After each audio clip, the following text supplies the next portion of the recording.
She has been a First Lady, a Secretary of State, a mother of the bride, and a grandmother, but now Hilary Clinton is auditioning for the most important job in the entire world. It's now official. She's running for President of the United States. And she's expected to raise an astounding amount of money, so much that it could discourage anyone else from seeking the Democratic nomination. Well, standing by with more on this is our Washington correspondent, Leila McDowell. Leila, always welcome to Arise Review. Always a pleasure to be here, Julian. What does the road to 2016 look like for Miss Clinton? A bumpy ride, perhaps? Well, I would say it's going to be bumpy and an exciting one to watch. I mean, you look at the current polls that are kind of surprising because she was the presumptive frontrunner.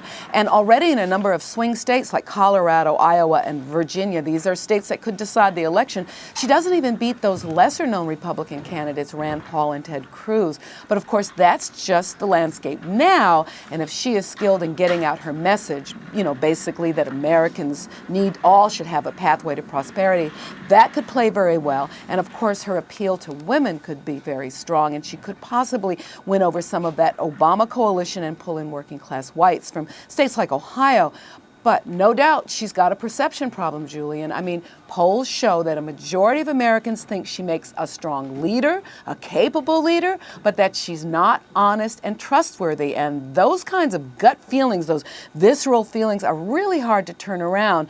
Another interesting thing is she decided not to run away from Obama like some Senate candidates did last year, you remember. But she's going to cozy up to him very closely, tout his record, and use him as a big part of her campaign in some states. So it's going to be an interesting ride.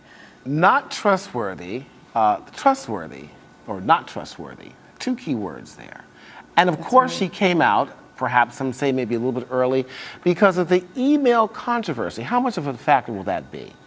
Yeah, and we can't say that we know that that's why she came out, but certainly one would think, because she got so much criticism for how she handled it, and it will definitely be part of that Republican narrative. Strategists on both sides criticized how she handled that. They said she waited too long to respond. She gave an answer that raised a lot of other questions, but most harmful for her is that story that's been created over years by constant investigations by Republicans into the Clintons, even though nothing was ever really found.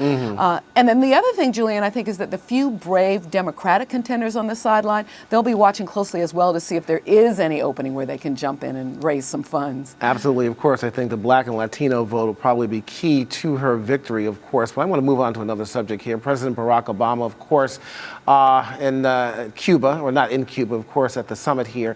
What about Cuba now, Leila? He wants to strengthen relationships in some form or fashion, but he also says he wants to make sure that Cuba does something about their human rights. What can we see down the road here with this relationship? Well, Obama is really pushing for normalization of relations. He wants to build an embassy during his term. He would love to see the trade embargo lifted, which of course would create great opportunities for business. That's the fundamental part of what he is pushing. The human rights issue, of course, he's going to raise, but his argument is that the more you open Cuba up to American-style democracy, the more influence the United States is actually going to be able to have. So that's his real push. And this was a historic face-to-face meeting between the two countries' leaders in a half-century, Julian. So very interesting. Of course, there's some opposition by Republicans and others, and especially Cuban Americans in Florida and parts here in the Northeast. But I would assume, though, and bet that once the money starts rolling in here, that I think a lot of these lawmakers will start changing their tune. But outside of that, before going to Panama, the president went to Jamaica. Folks, they were delighted that he went to the Bob Marley Museum. He sure did. He even said that he has every Bob Marley record, and he's a big Bob Marley fan. And of course, that began to raise questions about ganja music being played in the White House. Don't go there. don't go there. Right. Well, Obama has admitted, I think, experimenting with some of that. So, but it was another historic mission. I mean, there has not been a United States presidential leader in Jamaica for 30 years, and he was only the second president to travel there. Making some new roads in his second term. Leila McDowell, as always, thank you so much. Thank you. All right.